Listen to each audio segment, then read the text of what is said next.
and we're hopefully here for a good time. Riptide got third at that Thursday Throwdown LCQ. Fantastic jump in talent from Riptide. I was unaware of Riptide's game. He has gotten so much better than the last time I remember seeing him play. And Ethan especially, getting that summit spot at that LCQ. And, oh, what are we? Nah, you're good. You're bro. He's just clicking around. Although, yeah, I'd imagine this. I think both of these players are pretty much character specialists. I haven't seen either of them ever play anyone else. Especially with stakes this high, you definitely want to play to your strengths, at least the first game. Absolutely. Maybe you can worry about counterpicking. Who are you going to counterpick Ethan with? Because he's so good against Cloud. Because think of all the Clouds that are in northern Wisconsin that he's played 24/7 all the time. He's playing against Clouds. That's fair. That's fair. And Town and City is our first choice. Lot of space for our guys on this first one. We might actually be here for time, but Ethan is looking to take a stock in quick manner. Yeah, that's always my take, honestly, with Town and City. Is every time I see someone start here, it's never, no one with honest intentions ever starts on Town and City. There's always someone who's just trying to exploit something. It's never honest. Yeah, for this, I think it's Riptide trying to get those cheesy side kills off the side with maybe a side B or like an F smash, but Ethan just trying to go for his own F smashes and taking his stocks at ungodly percents as well. Yeah, or the back air. I mean, you see that. Ethan got so much mileage out of that back air, especially the diamond one against Dr. Michael Bay. I mean, he was minecart and then just, hey, here's forward air, here's back air. I'm covering my space until the sides of me. And you get so worried about what's right below Steve at the anvil, you don't really see in time these diamond pickaxe aerials, which he already has at an incredibly time. I mean, only a minute in. It's pretty impressive. Ooh, okay, regrabs the bell to get that punish. No real big punish off of that. And just straight up runs and throws that bell. I believe these guys played at that LCQ and where Ethan was victorious. I will have to double check that because I don't want to be wrong. Got that bell going straight over the first tower, but does not get into that little gap where Ethan is hiding with a little small shield. Off stage with that minecart, still a little small with that shield. Now Riptide has the chance to take a stock here. He's really favoring this bell too, and honestly, if it's not broke, don't fix it. You can just keep throwing out the bell. There's not really any risk. Unfortunately, though, he didn't have not anvil. I'm going to mix him up quite a lot, I think, during the set. No hydrant to catch his landing, so he's going to get caught with a dash attack there. Diamond dash attack, of course, being a very strong whip punish tool.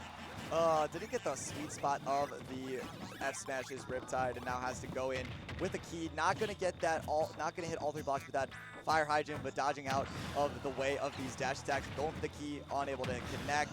Down air, no dice. Even on Town and City, but the back air, absolutely. With only 24% to his name. Riptide keeping him away from the crafting table and only able to get a gold out of it, but, honestly, gold is almost just as good as diamond, just based on the anti-air positioning Steve can do. You can just hold up and press A, and he's doing Meta Knight Brawl up airs. It's kind of unexploitable. You can't do too much about it if you're the Pac-Man here. You really have to play horizontally, but then you're dealing with a character who's walking tilts and minecart. It's very difficult to deal with, but I think Riptide's doing a fantastic job, honestly, of fighting back here. I think, in theory, this should be a really rough matchup for Pac-Man, but I think he's playing it very well. He's finding good ways to get rid of the walls and also finding his own combos. He's only taken 91%. I say that like it's not 91%, and he's a back air away from losing the second stock. Especially on town. Yeah, another minecart will absolutely be wraps for the second stock. But going for the key, again, probably going to toss it straight through the wall. Misses that angle with the fire hydrant that we saw in the first stock, and then gets in with another dash attack. Ethan looking clean in this game one on town. Yeah, I got one. They got it that time. It's a very interesting niche thing. You can tell Riptide's done his homework with the Steve matchup, and he definitely knows how to pressure him, find the right angle. Okay, goes for the belt, re-grab. He's also doing a really good job. I mean, obviously, you think you get all his mats back between the stocks when Riptide's dying. But besides that, the previous stock, Riptide had done a really good job of denying Ethan mats while also charging his own fruit. I don't know how you're supposed to get a resource when you're fighting a character that just gets resources that are better than yours. Hey, yo, he got the rebound. I would have thought the key would have gone through. I guess that kind of makes sense, though. I thought it would go through. I thought it did the first time. Ethan, that's a regrab. You're going to get punished for this. No, he doesn't. Never mind. No, apparently it wasn't a regrab. Steve can, anvil and place blocks and land on them, and it gets full invincibility. You can just let go of ledge, down air, and regrab. There's no regrab punish. That's dumb. It is. I'm glad that Apple took the stock then. That's deserved. That's deserved from Riptide. And Apple a day did keep Dr. Michael Bay away, apparently. I hear they work well on zombies as well. Yeah. Yeah, Golden want to turn it back into a zombie villager, I guess. On Minecraft for people. That'd be sick if you just like randomly took an apple, threw it at the zombie, and it just turned back into Steve. Like, doesn't change anything else about the character. Just turns it back into Steve. It just morphs the model back. Sick of playing against zombie. Yeah, I'm sick of this. I want Steve again. Bring it back. Ooh, okay. Interrupts that. Oh, had an F smash possibly there to get to maybe cheese this first game away. Now, under 2.5 minutes left. We're definitely not going to see anything go to time unless Riptide just wants to tank. Just wants to camp his ass off. But going in with the anvil, jumping away, hitting with that back air. Ethan solidly, confidently taking this first game over Riptide. I'm not going to lie, I really did think this would be a very slow, methodical game. It honestly just feels like they're getting the resource they immediately want for the next scrapping situation. They're picking it up, and they're just running at each other. I'm all for it. I think that's way more exciting to watch. You know, a Pac-Man and Steve were boxing each other, and they're like, oh, shoot, I need to go, build a new tool and get a new fruit. They go, they go get the thing, and they're like, all right, back at it. It's like, all right, we're real quick. Yeah. I gotta go. It's like it's like a Nerf battle when you're going around and you're shooting all your Nerf bullets, and then you're like, hold on. You gotta pick up all the Nerf bullets, and you're like, all right, let's go again. That's a perfect analogy. No, that works really great. He's gotta get all the blocks back, get the minecart ready. Gotta get all his mats, and yeah, Riptide's gotta go in. He's like, snack time. Sorry. Peel the apple, get it all nice. Some interesting tech, I don't know if you know about, that Pac-Man has, is that Riptide's been doing, is normally if you re-grab a fruit and you throw it again, you can't pick it up. So it's kind of like Diddy Kong Banana, you only get 2 tosses, pretty much. I mean, you can catch Diddy Banana again, but you can't catch fruit a second time. But if you press neutral B again, he keeps the fruit, and then you can throw it as many times as you want, because it's like you can upgrade a fruit you already have. So if you cancel the upgrade, you can just keep throwing it infinitely. I don't know about this, though. No fruit anymore. We got ourselves a Sephiroth. Listen, I like Seph as much as the next guy, but I think this is a fake winning matchup for Seph, like super fake.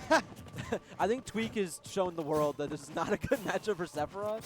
I don't know if he's beaten a Steve with Sephiroth before. Well, clearly Riptide seems to be more confident in this than the rest of us are, because I thought the Pac-Man was doing pretty well in that first game, personally. But Sephiroth is just going to hold down the middle of the stage now with these F-tilts. Hasn't connected with either of those side Bs just yet, but hoping to get around the minecarts a little better. I'm just going to let the gameplay speak for itself, because I'm at a loss as to why Riptide would switch. Sometimes I do understand. I talked to Agnes, actually, after his set with Dr. Michael Day before, and one of the things he mentioned to me is he switched off of Palu because although the games were close, he didn't feel like he had like a good way to win. He didn't have a good win condition. So maybe Riptide felt the same way, where like, yeah, the game was close, but maybe Ethan made a mistake and I punished it, but I don't think he'll do that in the future, sort of thing. He just didn't feel like he had a good win condition, like a good way to guarantee his win. So maybe he thought Sephiroth could be more consistent. That's super fair. Like, if you're sitting in those last hit situations, you're like, I just cannot find a way to take the stock, then switching character might be better. Like, he was struggling, like Riptide was struggling with like the bells and the keys. They weren't really connecting, so opting for Sephiroth, and it's looking pretty good. Has a little bit of a lead, and definitely looking to clean up this first stock with that dash attack.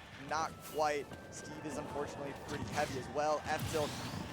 If you've seen it once, you've seen it a million times. He's got the lead, yeah, especially extending on the crafting table, so it ended up hanging out a little longer than normal.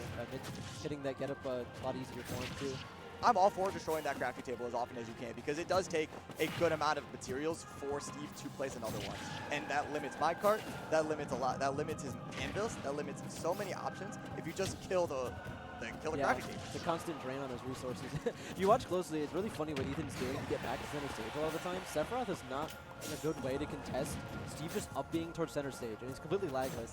He just keeps doing it. There he goes again. Good awareness from Riptide. Great awareness, actually, to be able to catch that. You know, that's the kind of thing I like to see kind of towards the end of the Arcadian, is you really see like people picking up on habits, great adaptation overall. Yeah, and knowledge of the matchup. Like, unfortunately, losing that interaction badly and losing your stock to not mashing out of a minecart. I feel like that's a lose-lose situation if you're getting hit with that minecart. Like, obviously you want to wait till the very, very last second to mash out of it and get away from Steve's looming forward air. But not able to capitalize on that edge situation that he was given. Riptide now going for that crafting table, unable to grab it with the F-tilt, but with the up tilt, and gets an F-tilt to take a 2-1 stock lead. in game 2. Yeah, I'll admit, I was a doubter of the Sephiroth. I've never seen it before. I actually didn't even know it existed. I don't think he used it for most of this tournament, if at all. But it's honestly, it's been working great so far. It's definitely a curveball sent Ethan's way. I don't think he was preparing it all for Sephiroth. So. No, not at all. Like at very least the Joker, because I remember the Joker from Riptide at that LCQ. But the Sephiroth is working pretty well. Yeah, it's definitely putting up a good fight. Good job holding center stage here. I feel like Ethan hasn't had a whole lot of time to mat. He's been pretty well pressured. He hasn't been able to build anything, really. Yeah, and that distance that Sephiroth is able to cover with the sword is so huge in terms of not letting Ethan craft, like, or place blocks in general. We haven't seen any walls go up. We haven't seen much crafting at all. That counter going if he had that the direction. right way. I think, actually, I've seen it a couple times. I think Riptide's got some snapback on his controller. I think it's been messing him up a little bit. It's really unfortunate to see. I know one of his sets, I think it was Michael Bay, he like went up to dash grab, and he like 180'd and grabbed the complete wrong way. And he 180 and just F smashed the other way. Yeah. You're expecting Ethan to come in hot with any approach and kills with that F smash. And we got ourselves an even set, one apiece. I was not expecting that. And I said I was going to let the gameplay speak for itself, and it sure did. And he got himself a game win. Yeah, I'm very impressed by Riptide Sephiroth. Again, I said right before, I thought both these players are character specialists. I didn't think they really had secondaries to go off of, at least not in this specific matchup. So it's really great to see a Pocket Sephiroth succeed, because I've seen that happen a lot at pro play, like the pro level, and it does not succeed. Like, it doesn't happen, right? So. Yeah, I've said it a few times. Like, I'm okay with being proven wrong, because when I'm proven wrong, it's usually by something cool, and it's cool to see Riptide get a game on the board, as Ethan's hydrating as much as I am back here. It's been a long day. I've been guzzling water, bro. Lot of cheering. This Arcadian has been an absolute banger in the great city of Whitewater, the great campus of UW Whitewater. Shout out to all of the Whitewater team, the TOs who put on an incredible event for the third year in a row, as this third game goes to Pokemon Stadium 2. Sephiroth is hot with these combos, only 30%, but that is small potatoes for Steve with those up airs, up tilts looming, and there we go with that minecart. Nothing out of it. No, yeah, I mean, quick damage, but Ethan's playing very aggressive at the gate here. I guess he just wants to skip the concept of being mid-range pressured, right? He just wants to be all over him, and he can. I mean, Steve is arguably the best scrapping tools in the game on like a trapping-based zoner, so it's definitely hard to contest with, right? Oh, okay. Interrupt that up B that you're saying Ethan loves to do so much. Going for the down smash, no thing off of it. Yeah. Life situation. Don't know what to do against as Sephiroth on the ledge. F tilt. 4-forwarder. Tilt again. F smash. No dash back F smash for you. A little greedy there from Riptide, but honestly not that bad of a punish. He still has a pretty significant lead here, as long as he can maintain the space. I feel like if Ethan gets really close and can kind of keep him on the corner, he might have some troubles, but no, with Wing, he can just escape.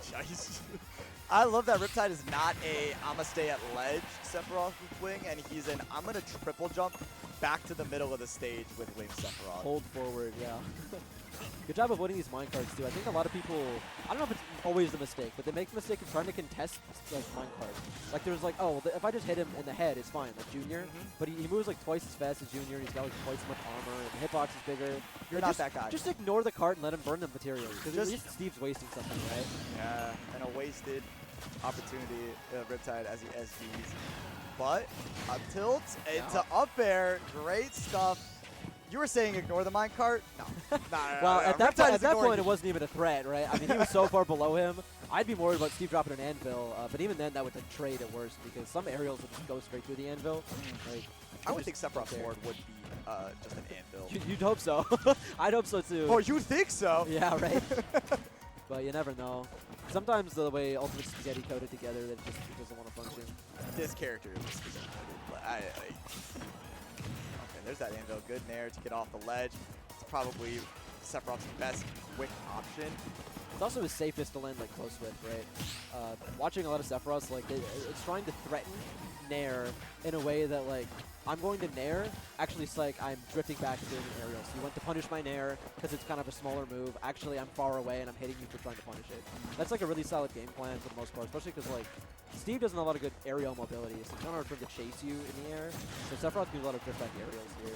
And finally when crazy angle on that bonk and unable to get back to the stage. Was not expecting that tech was Ethan, and neither was I. Great move to get underneath that minecart, but still taking damage up to 101, and that wing is back, but a grab, nothing out of it but that grab.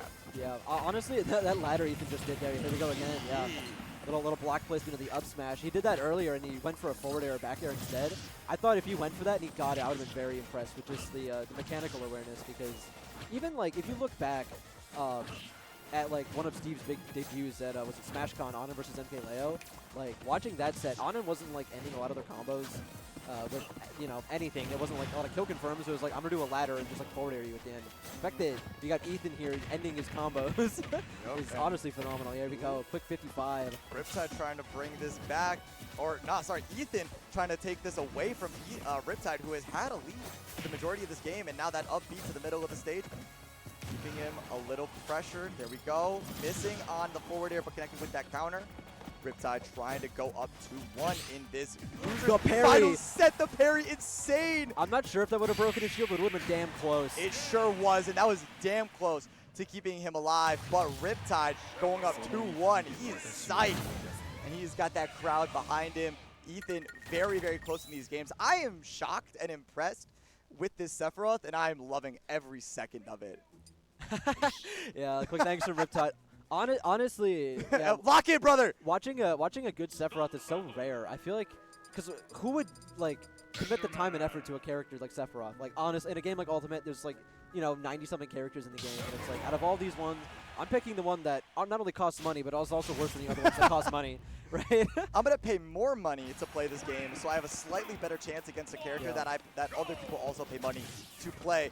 That is Steve, which is now the Enderman. Yeah, we're getting a little character counter pick here from Ethan on the Enderman.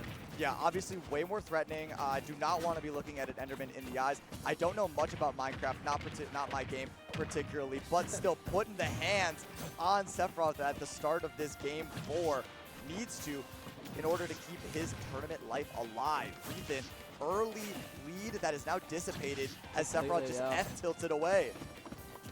Yeah, honestly, Riptide just keeping up the pressure so well, and he had a little bit of tempo in the beginning, Ethan did, but it's just been ripped out of his fingers.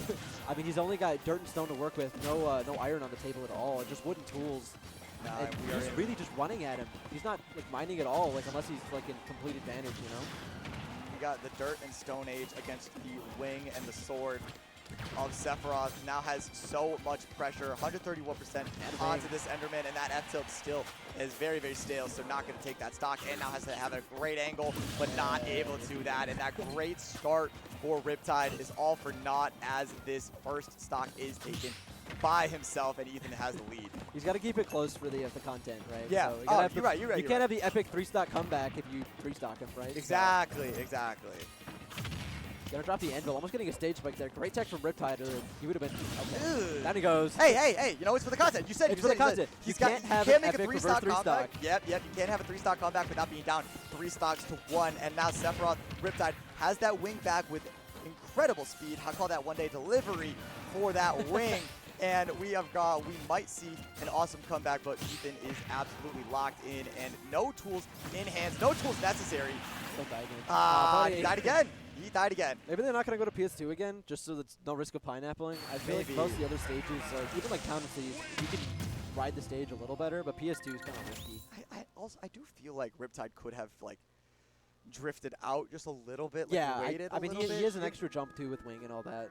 I think he can make it back. He also could have stuck into the stage. Didn't have to pull out the up B right away. It does have a lot of vertical mobility, so this is still very like that's a tough hit, because you just gifted a game to Ethan, and you were looking so slick, so good in those last 2 games, and now you gotta bring yourself together after SDing 3 straight stocks, and now you gotta play game 5 against Steve. All like sub 90 as well. I mean, it is game 5 against Steve, but he was very confident. It was like game 3 with the Sephiroth, like that worked out very well for him. So I think he's a pretty strong chance here as well. If I were in his shoes and I SC'd like that, I would be like, I'm just not gonna go off stage anymore. Right. Like, you're not really gonna edge guard Steve too much anyway. You're really destroying him on stage. So like, yeah, just hang out here. Like, yeah, you maybe go for that. Great forward air, so deep off stage. Man, yo, screw whatever we say. Do whatever like. Do whatever you want, Bessie. It is all forward airs for Sephiroth off stage. Has been taking a good amount of stocks off of Ethan in this loser semis match. Yeah, just skipping ledge there as well. Just not going to risk it again. I mean, just going to go over, hit him with a quick forward air. I mean, Wing is off the table now, though. You got to be worried about that. A quick forward air is going to pretty much even up the game. This is not much of a lead. It's going to look like it was a completely significant one before. Yeah, and the pressure and the button pushing has been at an all-time high. And here we go with that jab train. Air dodging out and able to get a shield up and out of that combo, but still keeping the pressure up is Ethan with that back air. Only 56%, which is not what you'd really expect for Steve after hitting so many of those moves. But there we go. That is that damage output that we have all grown to hate. Yeah, it's pretty strong. Wing is back on the table. I think this is really Riptide's chance to get back in the game. Because, I mean, if you lose Wing here and then you get on the next stock, nice super armor on the S smash, saving him actually from the minecart. Oh, and the super armor on the down smash is the detriment of that stock. Tough stuff for Riptide, but still in this game, only a few percent away from. What did he die at? Up. You know what? Counter that. He said, minecart. You guys wanted a game 5, right? You wanted a last stock game 5, right? That's what you were looking for? Well, we got it. Yeah, Riptide's like, hey, you don't like my character, you don't like watching Pac-Man? I'm going to put on a show. And you're going to love it. Indeed. Giving us, you know, he gifted us this game 5 by SDing so much in game 4, and now we're getting a last stock situation in game 5 with Ethan pulling on the pressure with this diamond. Wing is already here for Riptide, just jumping Phantom Footstool twice, not even needing that Wing. There's that TNT in the explosion into the corner, almost, and this is looking really tough for Riptide, who was in control of the game and the set for so long. Only 37% onto Ethan. So Icarus with his Wing flew a little too close to the sun. He might be struggling a bit here to mount the comeback. I feel like most of his victories have come from maintaining pressure while he has a lead and forcing Ethan to approach him. But he does not have a lead here at all. No, it is quite the opposite. Ethan has all of the pressure. It is his game to lose, his set to take, and he will do just that with the back air, sending Ethan to losers finals. Yeah, Riptide eliminated there. I mean, Ethan really did stick it out, though. He stuck it out with Steve. He wasn't worried about any counter picks.